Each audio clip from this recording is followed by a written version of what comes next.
Some fantastic speakers, so thank you to all of you for your time, support and commitment. I'd also like to take this opportunity to say thank you to Christian, who's led the Centre and built many of the relationships here today. Thank you, Christian. The annual Windsor Banquet was supposed to be the picture of royal harmony, but it ended in absolute bedlam. Witnesses inside the hall watched in disbelief as the Princess of Wales walked directly to the Queen's grandson, whispered a few sharp words, and had him escorted from the premises. The music stopped. The guests were stunned. Within minutes, the banquet descended into total chaos as the two camps, the Queen's loyalists and the Princess's supporters, clashed openly. What could possibly drive Catherine to such an extreme public act against the Queen's own blood? The breaking point. A confrontation in the banquet hall. The chandeliers in the Windsor Banquet Hall cast a sharp light over the long tables. The sound of silverware against fine china filled the room. It was supposed to be a night of celebration. The Queen sat at the head of the table. Her grandson, Lord Frederick, sat 3 seats away. He was leaning toward the Princess of Wales. He was speaking in a low, sharp tone. The princess was looking straight ahead. She was holding a wine glass. Her grip was tight. She slowly placed the glass on the table. The fact is that the tension in the room had been building for the entire evening. The seating chart had been altered at the last minute. Lord Frederick had been moved to a position that placed him directly across from the princess. He had been making pointed comments throughout the meal. He was discussing the Duke of Kent's recent legal actions. He was mocking the idea of the new trust. He was laughing at the efforts to reorganize the household. Catherine stood up. The movement was sudden. She leaned over the table. She placed her hands flat on the white linen tablecloth. She looked directly at Lord Frederick. She told him that his comments were unwelcome. She said that he would leave the table immediately. The room became silent. The waiters stopped in their tracks. The guests at the nearby tables pulled back their chairs. They were looking for a sign of what to do next. The facts were that the princess was not waiting for an invitation from the Queen to act. She looked toward the security detail stationed near the door. She gave a quick, firm nod. 2 officers moved forward. They crossed the room in 10 long strides. They reached the side of the table. Lord Frederick looked at them. He looked at the Queen. He was waiting for her to intervene. The Queen remained still. She was looking down at her plate. The mystery was why the Queen chose not to speak. She had always protected the members of her own family from public slights. She had always used her authority to enforce the rules of the table. The guests watched her. They saw her hands. They were folded perfectly in her lap. She was not going to stop the removal. She was allowing it to happen. It was a calculated moment of non-interference. The mystery resolved when one of the guests heard the Queen whisper to the person next to her. She said that the boy had been warned about his behavior earlier in the day. She had known this would happen. She had let him walk into the trap that Catherine had set. She was observing the power play from the highest point in the room. She was seeing how far the princess would go. The facts were that the security officers took Lord Frederick by the arms. They guided him toward the side exit. He did not fight back. He looked embarrassed. He looked at the other royals as he was led away. None of them met his gaze. The door closed behind him. The sound of the latch was loud in the quiet room. The banquet hall was cold. The event was supposed to be a success. It was now a scene of public removal. A new mystery opened within the moment. Why had the king stood up at the same time? He was walking toward the princess. He was not looking at the door where his nephew had just been taken. He was looking at Catherine. He looked worried. He reached the table. He said something to her that the guests could not hear. The princess did not turn to face him. She adjusted her napkin. She sat down. The staff at the side of the hall began to whisper. They were calling their supervisors. They were worried about the guest list for the rest of the week. They were wondering if the banquet would be canceled. They were looking at the Queen. She was still sitting at the head of the table. She looked as if nothing had happened. She reached for her glass of water. She took a sip. The guests started to talk again. The sound was forced. The mood was fragile. The laughter did not sound real. The princess began to talk to the person on her left. She was acting as if she had just finished a casual conversation. She was the one who had cleared the hall. She was the one who had set the new tone. The power in the room had shifted. The king signaled for the staff to bring the next course. The waiters tried to resume their work. They were nervous. They kept looking at the door. They were afraid of what might happen if Lord Frederick decided to return. The king stood by the princess for a few more seconds. He was waiting for her to acknowledge him. She kept her eyes on her plate. He walked back to his seat. The banquet continued in a haze of confusion. The people at the table were trying to guess the meaning of the event. They were texting their friends outside the castle. They were recording the details in their heads. They knew that this was a story that would change everything. The removal of the grandson was not just a fight. It was a statement of authority. The queen looked across the table at the princess. For the first time all night, she smiled. It was a thin, tight smile. It was a sign of recognition. She knew that she had a true opponent. She knew that the battle for the house was now out in the open. She turned to the person on her right. She continued her meal. The hall was filled with the sound of knives and forks. The night was not over. The guests were looking at their watches. They wanted to leave. They felt the pressure of the moment. They were the witnesses to the crack in the foundation. They were the ones who would tell the world what they had seen. The banquet was a failure of tradition. It was a victory of will. The Princess of Wales had taken her stand. The house was changed. The trigger, the secret conversation at the table. The air at the banquet table was heavy with the smell of roasted lamb and expensive perfume. Lord Frederick sat with his shoulders hunched. He leaned toward the Princess of Wales. He kept his voice low. He was trying to ensure the guests at the other tables could not hear him. He mentioned her recent period of private study. He laughed. He called it a vacation from reality. He asked her if she was planning to come back to the palace, or if she was going to continue hiding in the countryside. The facts are that Lord Frederick had been drinking wine for 2 hours. He was feeling emboldened by the presence of his own small circle of friends. He had been told by the Queen's aides that the princess was vulnerable. He believed that he was doing the Queen a favor by challenging her in public. He did not realize that the princess had been preparing for this exact kind of confrontation for days. He was a small player in a very large game. Tension flared when he brought up the Duke of Kent.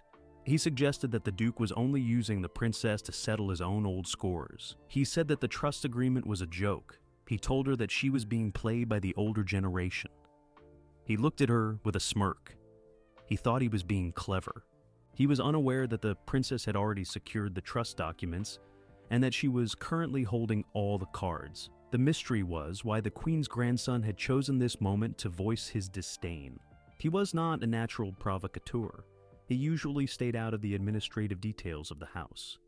Some of the guests whispered that he had been promised a new position in the Queen's office if he could successfully provoke the princess into an embarrassing scene. He was trying to buy his way into a more powerful role.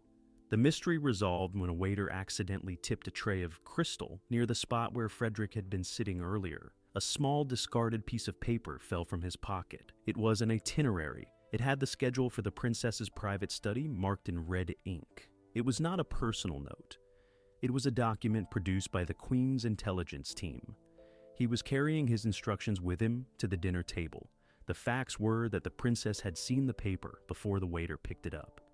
She knew that the Queen was tracking her every move. She realized that Lord Frederick was not acting as a grandson. He was acting as an agent. The realization did not make her angry. It made her focused. She looked at him again. She knew exactly what he was doing. She decided to end the performance.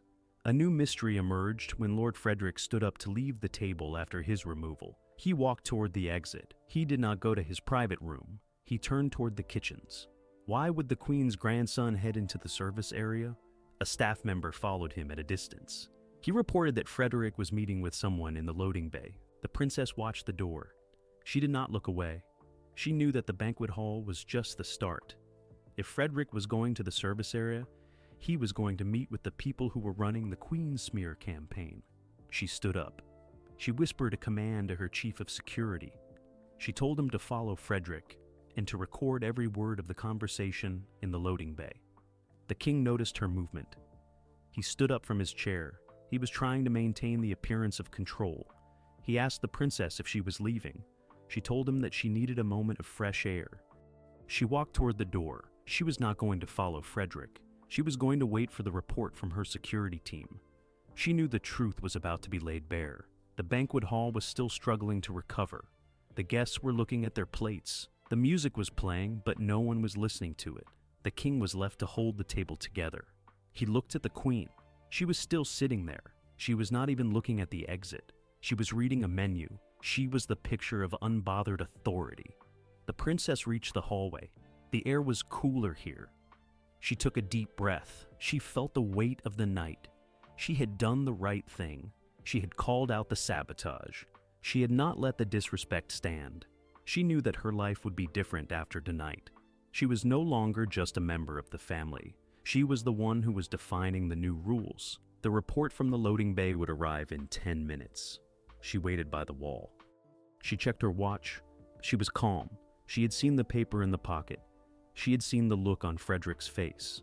She knew the extent of the plot. She was ready to use the information against the queen. She was ready to show the king who was really pulling the strings. The hallway was quiet. She could hear the sound of the banquet in the distance. It sounded like a party that was happening in another country. She was focused on the present. She was focused on the win. The grandson was gone. The plot was exposed. The house was hers to reshape. She was the only one in the palace who understood the stakes. The security officer emerged from the hallway. He looked at her. He nodded. He held up a small device. The conversation had been recorded. She took the device. She put it in her purse. She felt the weight of it. It was the end of the queen's quiet control. It was the beginning of the princess's new era. She walked toward the front of the palace. She was finished with the night. She was ready for the morning. The banquet erupts. Supporters take sides. The sound of a chair scraping against the stone floor echoed like a gunshot.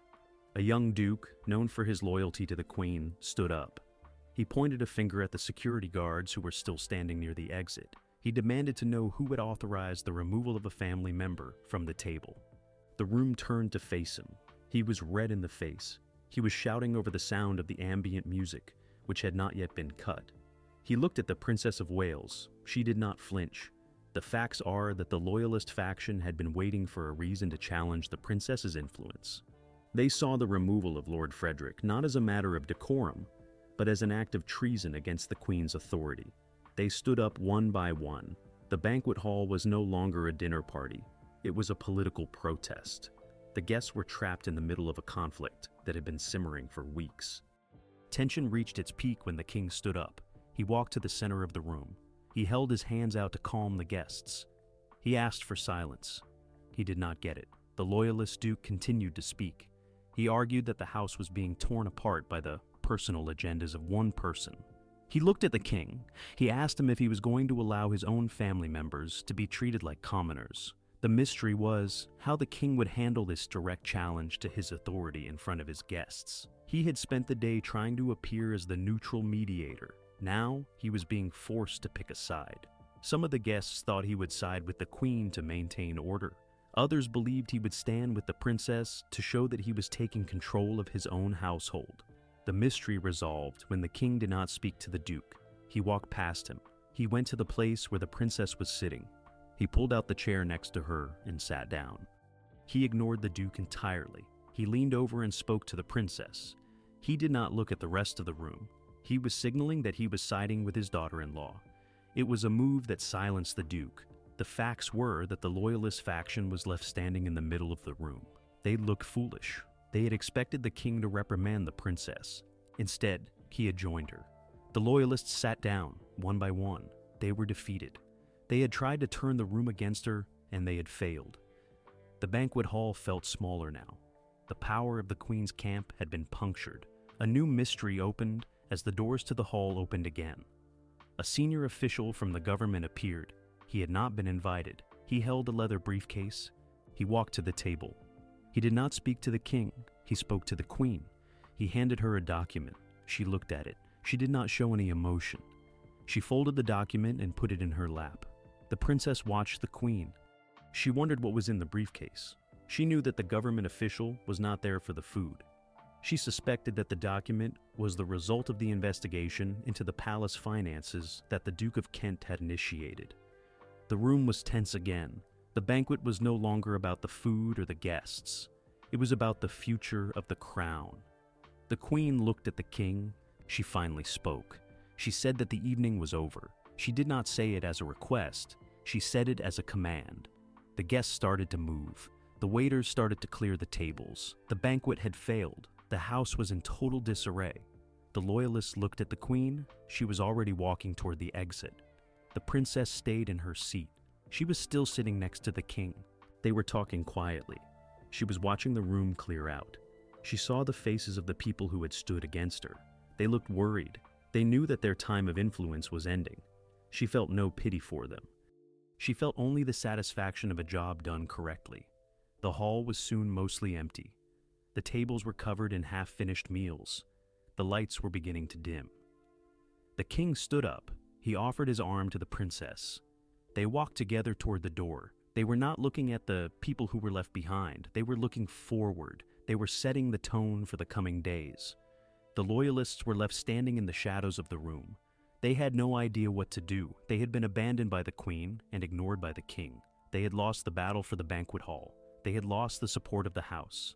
They were the ones who were going to have to face the consequences of their actions. The night air was cold as the guests walked to their cars. They were whispering to each other. They were documenting the failure. They were the ones who would carry the news to the world. The banquet had been a disaster for the image of the monarchy. But for the princess, it had been a masterclass in power. She had won the night. She had held the line. The palace was quiet again. The servants were starting to clean up. The evidence of the conflict was being removed from the table, but the change was permanent. The banquet hall had been the site of the transition. The old guard was out. The new guard was in. The princess was ready for the next challenge. She was the one who was leading the house now. The queen's calculated silence. The queen remained at the head of the table long after the last guest had hurried toward the exits. She kept her hands folded over the white linen. She watched the staff move through the shadows of the banquet hall. She was not looking at the king or the princess. She was watching the empty chair where Lord Frederick had sat. She did not call for the staff to clean that area. She left the plate exactly where it was. It was a singular, focused point of attention in a room that had been stripped of its ceremony. The facts are that the queen is not a woman of sudden outbursts. She is a master of the long game. She viewed the banquet not as a personal defeat, but as a diagnostic test. She had wanted to see how the king would react when his own family was challenged. She had wanted to see if the princess would follow through on her threat. She had her answer. The king had failed to maintain the neutrality of the office. The princess had proven that she was willing to disregard the crown's own blood for the sake of her agenda. Tension in the hall was replaced by a strange, hollow quiet. The queen finally rose from her chair. She did not rush. She smoothed her gown. She looked at the head of the security team, who was waiting by the door. She did not shout. She did not reprimand him for failing to stop the princess. She simply nodded once. It was a gesture that told him he was no longer in charge of her detail. She had already decided on the replacement. The mystery was what the queen would do with the information from the government official's briefcase. She had held it in her lap for the duration of the conflict. She had not opened it. She had not shared it with the king. Some of her closest aides wondered if she was waiting for a specific moment to reveal the contents. They knew it contained details about the investigation into the royal finances. They knew it was powerful enough to change the direction of the house. The mystery resolved when the queen reached her private study. She walked to the fireplace. She held the document over the flames for a second. She did not burn it. She placed it inside a locked drawer in her desk. She was not going to release the information yet. She was holding it as a final insurance policy. She knew that the king would eventually come to her to ask about the investigation. She wanted to be the one who controlled the timing. The facts were that the queen had planned for the possibility of the princess's revolt. She had built a network of informants within the king's own cabinet. She knew about the trust documents before the Duke of Kent had even signed them. She knew that the princess was preparing to challenge the traditional structure of the jewel ownership. She had allowed the banquet to unfold because she wanted to see the king's allegiance tested in a public forum. A new mystery emerged as she looked at the list of her remaining loyalists. She crossed out the name of the duke who had stood up to challenge the princess. She knew he was a liability. He had failed to maintain his composure. She needed people who could work in the shadows, not people who would shout in the middle of a dinner. She picked up a pen and added a name to the bottom of the list. It was someone the king did not expect her to trust. The queen walked to the balcony. She looked out at the lights of Windsor. She was not worried about the future. She was the one who had written the rules for the last 20 years. She knew that a single banquet, however chaotic, would not erase her influence. She was the anchor of the institution. She knew that the king would eventually realize he could not govern the house without her expertise. The security guard knocked on the door. He asked if she needed anything else for the night. As she turned back, she told him that she wanted a car prepared for the morning. She did not specify a destination. She knew that her staff would be watching. She knew that the news of the banquet would be in every paper by sunrise. She was ready to be the story. She was ready to control the narrative again. The room was cool. She sat in her chair by the desk. She thought about the princess. She had to admit that she had underestimated the woman. The princess was a fighter. She was willing to take the risks that most people were too afraid to touch. The queen respected the resolve, but she also knew that resolve was not the same as experience. The princess would make a mistake. She would push too hard. The queen looked at the portrait of her predecessor on the wall. She studied the eyes. They were steady. They had seen many crises. She felt a connection to that strength. She knew that the crown was not a prize to be won. It was a duty to be held. She would hold it until she was ready to pass it on. She would not lose it to the chaos of a single dinner. The night went on. The staff was still working in the halls. She could hear the faint sound of their voices. She did not care. She had her plan. She had her insurance in the desk. She had her list of new allies. The princess had won the room, but the queen was going to win the war. She turned off the lamp. The study went dark. The quiet returned to the palace. The move was hers. Security breach when the palace guards split. The hallway outside the banquet hall was lined with marble pillars. It usually served as a quiet transition between the public rooms and the private offices. Now, it was a barricade. 2 royal protection officers stood in front of the main doors. They were staring at each other. One officer had his hand resting on the holster of his sidearm. The other had his arms crossed over his chest. They were part of the same team. Tonight, they were members of 2 different factions. The facts are that the palace security protocol is built on a single chain of command. An officer follows the instructions of the lead protective detail, but the lead detail was split. The officers loyal to the Queen's office had received orders to seal the banquet hall and prevent any further exits. The officers who had been assigned to the Princess of Wales during her recent public work had received orders to keep the path to her private vehicle clear. They were standing in the same hallway, and they had received 2 opposing sets of instructions. Tension thickened as a group of senior aides tried to pass through the doors. The officers stepped into their path. They did not move. They looked at each other, waiting for someone to blink. The aides did not know what to do. They stopped in the middle of the corridor. They looked back toward the banquet hall. They were trapped between the 2 groups. The mystery was who had issued the conflicting orders. Both groups of officers claimed to have received their commands from the high security desk. This meant that the desk itself was compromised. The communication system that the palace used for its most sensitive operations was no longer a single, unified source of truth. It was a mirror of the family's division. The mystery resolved when one of the officers took a call on his private phone. He listened for a few seconds. He did not look at his colleague. He walked away from the door. He cleared the path for the aides. He had received a direct order from the head of the household to stand down. The Queen's faction had gained the upper hand in the corridor. The princess's detail was left holding an empty doorway. The facts were that the princess was still inside the banquet hall. She was unaware that her own security team had been neutralized at the exit. She was still sitting with the king. She was waiting for the report from the loading bay. The Queen's team now controlled all the exits from the main hall. They were effectively sealing the princess inside. A new mystery emerged as the lights in the corridor began to flicker. It was a controlled event. A technician was seen running toward the basement generator room. He was not wearing a standard uniform. He was carrying a toolkit that was marked with a symbol not used by the palace maintenance staff. He was an outsider. He was working for the team that had initiated the security breach. The princess noticed the change in the light. She looked at the king. She asked him why the power was failing.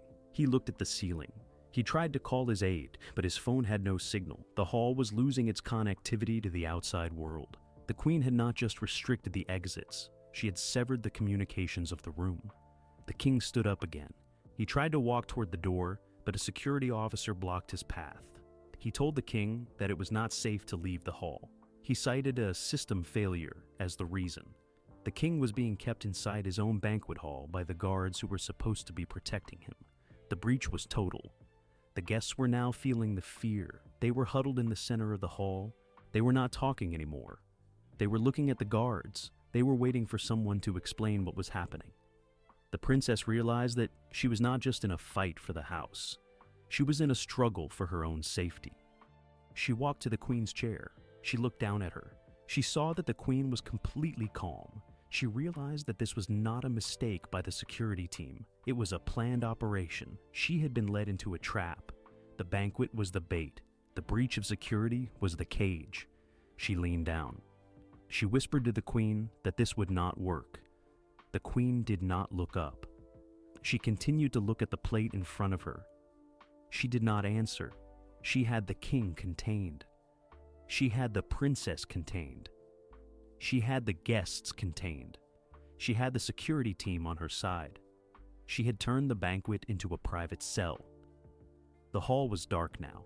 Only the emergency lights were on. The shadows were long. The princess walked back to her seat. She sat down. She was not going to fight the guards. She was not going to break the door down. She was going to wait. She knew that the Duke of Kent would notice the silence. She knew that he would act.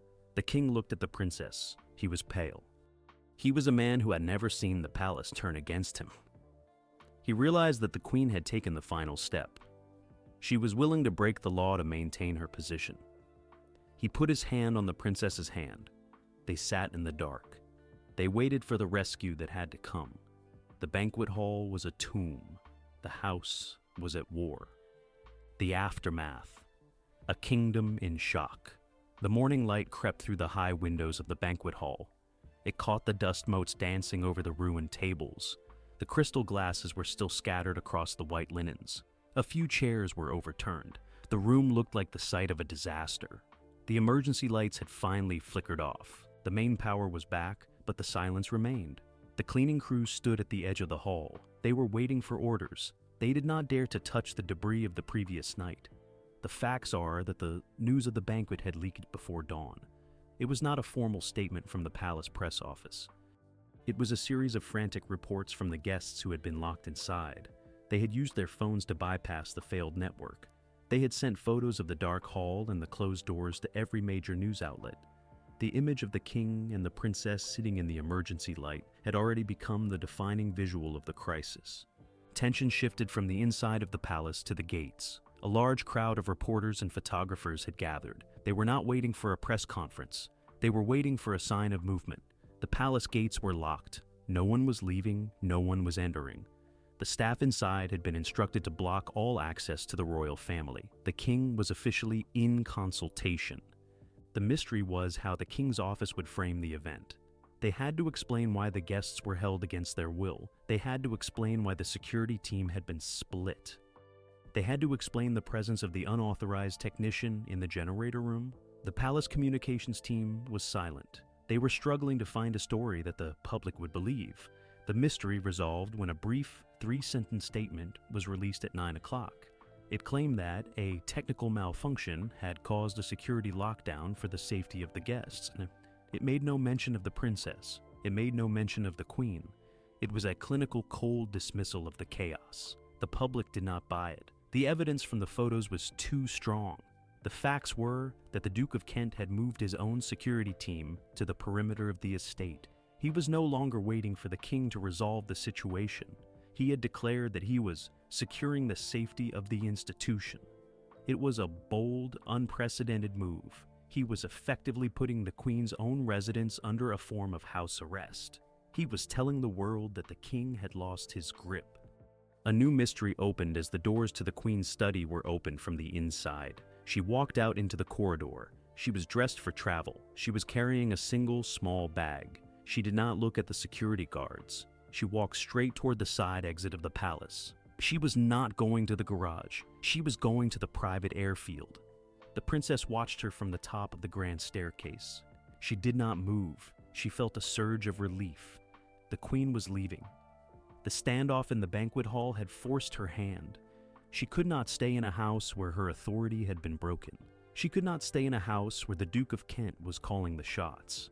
The queen did not look up at the stairs. She knew the princess was there. She reached the side door. A car was waiting. She got in. The driver sped away. The palace grounds were left empty. The threat had been removed from the building. The king remained in his study. The princess walked down the stairs. She was the one who was left in the hall. The cleaning crews finally started their work. They moved the chairs. They cleared the tables. The banquet hall began to return to its state of order. The princess stood in the center of the room. She was looking at the place where the queen had sat for so many hours. It was just a chair. It was just a table. The power that had lived in that spot was gone. The Duke of Kent entered the hall. He looked at the princess. He nodded. He told her that the king would be ready to see her in 10 minutes. She was going to be the one to draft the new administrative rules. She was going to be the one to define the future of the house. The chaos of the banquet had been a necessary price to pay. The hall was soon clean. The evidence of the war was wiped away. The palace was quiet once more. The sunlight was bright on the floor. The princess felt the weight of the moment. She was ready. She walked toward the king's study. The crisis was over, but the work was only just beginning. She was the new face of the house. The palace gates may have finally opened, but the monarchy is forever changed. With the Queen's sudden departure and the Duke of Kent's intervention, the power structure of the house has been completely dismantled. Catherine now stands at the center of a new era, tasked with the monumental challenge of rebuilding an institution shattered by internal war. The banquet hall may be clean, but the scars of the struggle remain visible to the world. As the princess begins the work of drafting a new future, one question remains. Can the monarchy survive its own rebirth? Subscribe for the next update.